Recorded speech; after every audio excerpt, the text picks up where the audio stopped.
ನನ್ನ ಹೆಸರು ರಚನಾ ಅಂತ. ನಾನು ಇಲ್ಲೇ ಬೈರ್ಮಂಗ್ಲದವಳು. ಗಿರೀಶ್ ಅಂತ ಅವ್ರ ಮಗಳು. ನಾ ದಯವಿಟ್ಟು ಏನಾದ್ರು ತಪ್ಪಾಗಿ ಮಾತಾಡಿದ್ರೆ ಕ್ಷಮಿಸ್ಬಿಡಿ. ನನ್ಗೆ ಇದ್ರ ಬಗ್ಗೆ ಅಷ್ಟು ನಾಲೆಜ್ ಇಲ್ಲ. ನಾನು ಯಾವತ್ತೂ ಯಾವ ಪ್ರೊಟೆಸ್ಟ್ ಅಲ್ಲೂ ಮಾತಾಡಿಲ್ಲ. ಸೊ ಏನಾದ್ರು ತಪ್ಪಿದ್ರೆ ಕ್ಷಮಿಸ್ಬಿಡಿ. ಇಲ್ಲಿ ಮೊದಲನೇ ವಿಷಯ, 80% ಒಪ್ಪಿದ್ದಾರೆ ಅಂತ ಹೇಳ್ತಿದಾರಲ್ವಾ, ಒಂದು ಸರ್ವೆ ನಡೆಸ್ಬಿಡೋಣ. ಜನ ಕುಂತ್ರೆ ಒಂದು ಸರ್ವೆ, ನಿಂತ್ರೆ ಒಂದು ಸರ್ವೆ ಮಾಡಿಸ್ತಿದಾರಲ್ವಾ. ನಿನ್ ಮನೆಯಲ್ಲಿ ಟಿವಿ ಎಷ್ಟಿದೆ, ನಿನ್ ಮನೆಯಲ್ಲಿ ಗಾಡಿ ಎಷ್ಟಿದೆ, ನಿನ್ ಮನೆಯಲ್ಲಿ ಪಾತ್ರೆ ಎಷ್ಟಿದೆ ಅಂತೆಲ್ಲ ಸರ್ವೆ ಮಾಡಿಸ್ತಿದಾರಲ್ವಾ. ಎಷ್ಟು ಜನ ರೈತರು ಒಪ್ಕೊಂಡಿದ್ದಾರೆ ಅಂತ ಒಂದು ಸರ್ವೆ ಮಾಡಿಸ್ಬಿಡೋಣ. 80% ಏನಾದ್ರು ಬಂತು ಅಂತ ಹೇಳಿದ್ರೆ ನಾವೇ ನಮ್ ಜಮೀನ್ಗಳನ್ನ ಬಿಟ್ಕೊಟ್ಬಿಡೋಣ. ಒಪ್ಪಿರ ಅಲ್ವಾ? ಎಲ್ಲರಿಗೂ ಬಿಟ್ಕೊಡ್ತೀರಾ ಅಲ್ವಾ? ನೀರು ಕಲುಷಿತ ಆಗಿದೆ ಅಂದ್ರೆ ನೀರ್ ಕಲುಷಿತ ಮಾಡಿದವ್ರು ಯಾರು? ನೀರ್ ಯಾರು ಬಿಡ್ತಾ ಇರೋದು ಇಲ್ಲಿಗೆ? ಗಲೀಜ್ ನೀರು ಫ್ಯಾಕ್ಟ್ರಿಗಳಿಂದ ಎಲ್ಲಿಂದ ಬರ್ತಾ ಇದೆ? ಬೆಂಗಳೂರಿಂದ ಬರ್ತಾ ಇದೆ. ನಿನ್ನ ಬೆಂಗಳೂರ್ನೇ ನೀನು ನೀಟಾಗಿ ಬಿಟ್ಟಿಲ್ಲ ಅಂದ್ಮೇಲೆ ನಮ್ಮೂರ್ನ ನೀನೇನ್ ಬೆಂಗಳೂರು ಮಾಡ್ತೀಯಾ? ಎಷ್ಟು ರೋಡ್ಗಳು ಚೆನ್ನಾಗಿದೆ ಬೆಂಗಳೂರಲ್ಲಿ. ಮಳೆ ಬಂದ್ರೆ ಎಷ್ಟು ರೋಡ್ಗಳಲ್ಲಿ ನೀರ್ ನಿಂತ್ಕೊಳ್ಳುತ್ತೆ. ಅದನ್ನ ನೀನ್ ಯಾವತ್ತಾರು ಬಂದು ನೋಡಿದ್ಯಾ? ನೀನ್ ಬರೋ ದಾರಿ ಯಾವ್ದು? ಪೂರ್ತಿ ನೀಟಾಗಿರೋ ಕಾರ್ ರೋಡಲ್ಲಿ ನಿನ್ನ ಕರ್ಕೊಂಡ್ ಬರ್ತಾರೆ, ಝೀರೋ ಟ್ರಾಫಿಕ್ ಮಾಡಿ ಕರ್ಕೊಂಡ್ ಬರ್ತಾರೆ. ಯಾವತ್ತಾದ್ರೂ ತಗ್ಗು ಉಪ್ಪಿರೋ ರೋಡಲ್ಲಿ ನೀನ್ ಬಂದಿದ್ಯಾ? ನೋಡಿದ್ಯಾ? ನೋಡಿಲ್ಲ. ಇನ್ನ ಮಳೆ ಬಂದ್ರೆ ಎಷ್ಟು ಮರಗಳು ಬೀಳ್ತವೆ, ಎಷ್ಟು ಸಾವುಗಳಾಗಿದ್ದಾವೆ, ನೀನ್ ಬಂದು ನೋಡಿದ್ಯಾ? ನೋಡಿಲ್ಲ. ಇನ್ನ ನೀನು ನಮ್ಮೂರ್ನ ಏನ್ ಬೆಂಗಳೂರು ಮಾಡ್ತೀಯಾ? ಯಾಕೆ ನಾವು ಬೆಳೀತಾ ಇರೋ ಬೆಳೆಗಳಿಗೆಲ್ಲ ನೀನು ನಾಶ ಮಾಡ್ಬಿಟ್ಟು ನಮ್ ಭೂಮಿ ಕಿತ್ಕೊಂಡು ಬೇರೆ ಕಡೆಯಿಂದ ಅದೇ ಊಟನ, ಅದೇ ಫುಡ್ನ ನಾವ್ ಎಕ್ಸ್ಪೋರ್ಟ್ ಮಾಡ್ಕೊಬೇಕಂತಾನ? ಅದಕ್ಕೂ ಎಕ್ಸ್ಟ್ರಾ ದುಡ್ಡು ತಗೊಳ್ಳೋಣ ಅಂತ ಒಂದು ಕಡೆಯಿಂದ ರೈತರನ್ನ ಎಲ್ಲಾ ಕಡೆಯಿಂದ ಎಷ್ಟು ಕುಗ್ಗಿಸ್ಬೋದೋ ಅಷ್ಟು ಕುಗ್ಗಿಸ್ತಾ ಇದಾರೆ. ಇನ್ನೊಂದು ಹಠ ಮಾಡ್ತಾ ಇದ್ದಾನಂತೆ ಡಿ ಕೆ ಶಿವಕುಮಾರ್. ನಿಂದ ಭೂಮಿ, ಯಾರ್ದು ಭೂಮಿ? ಭೂಮಿ ನಮ್ದು. ನಮ್ ಭೂಮಿ ನೀನ್ ಯಾರು ಹಠ ಮಾಡೋದಿಕ್ಕೆ? ಯಾರ ಹೆಸರಲ್ಲಿದೆ? ನಮ್ಮ ಹೆಸರಲ್ಲಿದೆ. ನಮ್ಮ ಅಜ್ಜಿ ತಾತಿರ ಹೆಸರಲ್ಲಿದೆ. ನಮ್ಮ ಅಪ್ಪ ಅಮ್ಮಂದಿರ ಹೆಸರಲ್ಲಿದೆ. ನಾವು ಓದಿರೋ ಯೂತ್ಸ್ ಗಳು ಏನೋ ಒಂದು ಮಾಡ್ಕೊಂಡಾದ್ರೂ ನಾವು ಜೀವನ ಮಾಡ್ತೀವಿ. ನಾವು ಎಲ್ಲೋ ಹೊರಗಡೆ ಹೋಗಿ ದುಡ್ಕೊಂಡು ಜೀವನ ಮಾಡ್ತೀವಿ. ನೀನ್ ಈ ಭೂಮಿ ತಗೊಂಡು ಫ್ಯಾಕ್ಟ್ರಿಗಳು ಮಾಡ್ಬಿಟ್ಟು ಓದ್ತೇನೆ ರೈತರಿಗೆ ಏನ್ ಕೆಲಸ ಕೊಡ್ತೀಯಾ? ಏನ್ ಕೆಲಸ ಕೊಡ್ಬೋದು ಹೇಳಿ? ವಾಚ್ಮ್ಯಾನ್ ಕೆಲಸ ಕೊಡ್ತಾನೆ, ಇಲ್ಲ ಅಲ್ಲಿ ಟಾಯ್ಲೆಟ್ ತೊಳೆಯೋ ಕೆಲಸ ಕೊಡ್ತಾನೆ. ದಯವಿಟ್ಟು ಯಾರು ಬೇಜಾರ್ ಮಾಡ್ಕೊಂಡ್ಬಿಡಿ. ನಾನು ಯಾವುದೇ ತರ ಉದ್ಯಮಕ್ಕಾಗ್ಲಿ ಏನಕ್ಕೂ ನಾನು ಅವಮಾನ ಮಾಡ್ತಾ ಇಲ್ಲ. ಆದ್ರೆ ನಮ್ ಸ್ವಂತ ದುಡ್ಡಲ್ಲಿ ನಾವು ಜೀವನ ಮಾಡ್ತಾ ಇರೋರು ನಾವು ಆ ತರ ಕೆಲಸ ಮಾಡಕ್ ರೆಡಿ ಇಲ್ಲ. ರೆಡಿ ಇದ್ದೀರಾ ಯಾರಾದ್ರೂ? ಮಾಡ್ತೀರಾ ಆ ತರ ಕೆಲಸಗಳನ್ನ? ಇಲ್ಲಿ ಎಷ್ಟು ಜನ ಓದಿಲ್ಲ? ಕೈ ಎತ್ತಿ ನೋಡೋಣ. ಎಷ್ಟು ಜನ ರೈತರು ಓದಿಲ್ಲ ಇಲ್ಲಿ? ಓದಿರೋರು ತುಂಬಾ ಕಡಿಮೆ ಜನ ಇದ್ದಾರೆ. ಓದಿರೋರ್ಗೆ ಅಷ್ಟೇ ಕೆಲಸ ಸಿಗಲ್ಲ. ಓದ್ತಾ ಇರೋರಿಗೆ ಯಾರಿಗೂ ಕೆಲಸ ಕೊಡಲ್ಲ. ಯಾರು ಹೋಗ್ಬೇಡಿ, ಯಾರು ಒಪ್ಕೊಂಬೇಡಿ. ಅವ್ನು ಎಷ್ಟು ದಿನ ಮಾಡ್ಲಿ, ಇನ್ನ 1 ವರ್ಷ ಅಲ್ಲ 2 ವರ್ಷ ಮಾಡ್ಲಿ, ಯಾರು ಒಪ್ಕೊಂಬೇಡಿ. ಇದಕ್ಕೆ ನಾವು ಯಾರು ಒಪ್ಕೊಳ್ಳಲ್ಲ. ಇನ್ನ ಯೂತ್ಸ್ ಗಳು ಬರ್ಬೇಕು.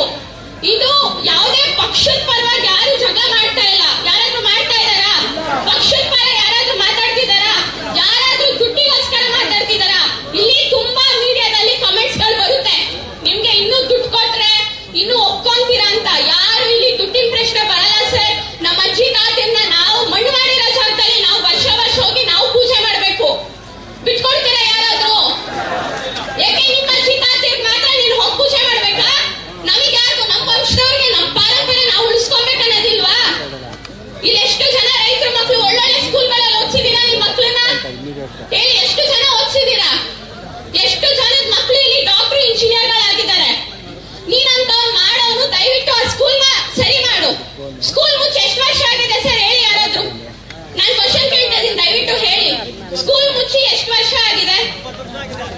ಅಲ್ವಾ? ಬಂದು ನೋಡಿದಾರ ಯಾರಾದ್ರೂ? ರಾಜಕೀಯದವ್ರು ಯಾರಾದ್ರೂ ಬಂದು ನೋಡಿದಾರ? ನೋಡಿಲ್ಲ. ಕಾಂಗ್ರೆಸ್ ಸರ್ಕಾರ ಯಾವತ್ತಾದ್ರು ಬಂದು ನೋಡಿದ್ಯಾ? ನೋಡಿಲ್ಲ.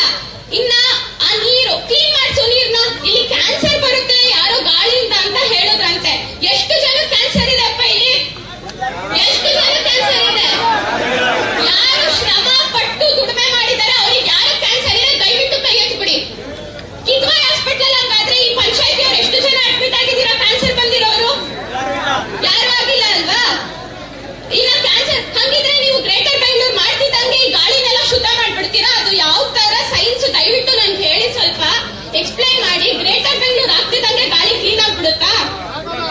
ಇನ್ನೊಂದು ವಿಷಯ, ಓದ್ಸತಿ ಮೀಡಿಯಾದವರಿಗೆ ನಾವು ಚಿಕ್ಕ ಮಕ್ಕಳ ಕೈಲಿ ಮಾತಾಡ್ಸಿದ್ರು. ಏನಂತ? ನಮ್ಗೆ ಬೇಡ, ಅಕ್ವೈರ್ ಬೇಡ ಅಂತ ನಮ್ಮನೆ ಮಕ್ಕಳು ಚಿಕ್ಕ ಮಕ್ಕಳು ಮಾತಾಡಿದ್ರು. ಅದಕ್ಕೆ ತುಂಬಾ ಕಮೆಂಟ್ಸ್ ಗಳು ಬಂದಿದ್ದಾವೆ. ಮಕ್ಕಳಿಗೆ ಮೀಡಿಯಾದವರು ಹೇಳ್ಕೊಟ್ಟು ಮಾತಾಡ್ತಾರೆ.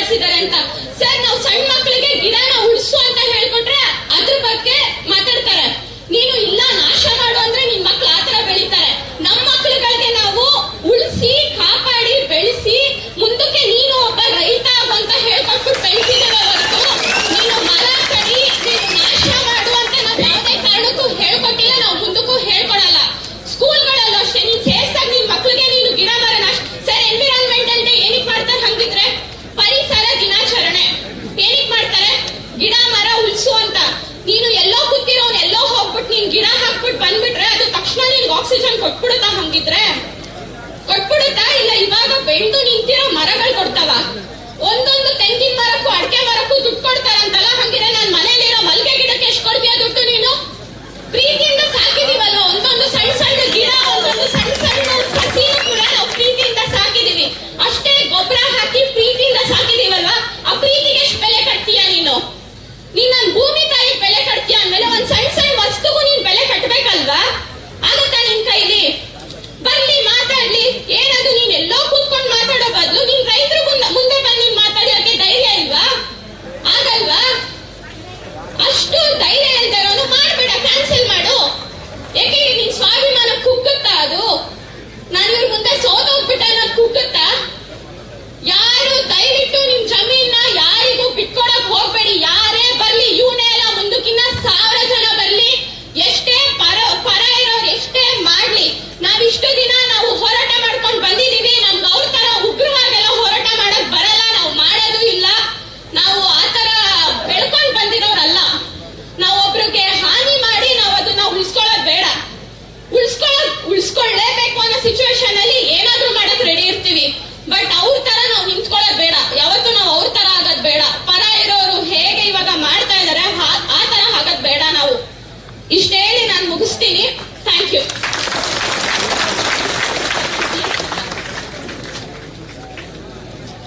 ಥ್ಯಾಂಕ್ ಯು ಪುಣ, ಚೆನ್ನಾಗಿ ಮಾತಾಡಿದೆ. ಬಾಯ್.